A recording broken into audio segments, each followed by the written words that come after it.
আজকে পড়া ধরবো আমি, আর পড়া না পারলে কিন্তু বাইরে বার করে দেব। দিশা, তুই বল, প্রথম পানিপথের যুদ্ধ কবে হয়েছিল? আজকে আমি এই উত্তরটা নিয়ে একটু কনফিউজ আছি।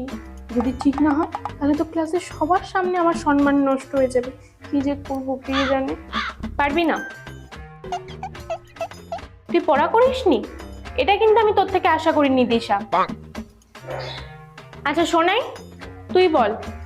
দূর, এমন কিছু যে বইতে আছে তাই তো আমি জানি না। এই সবাই কি যেন বলছে, 1526 মনে হয় এটাই উত্তর হবে। বলে দিই, হবে হবে না হবে না হবে।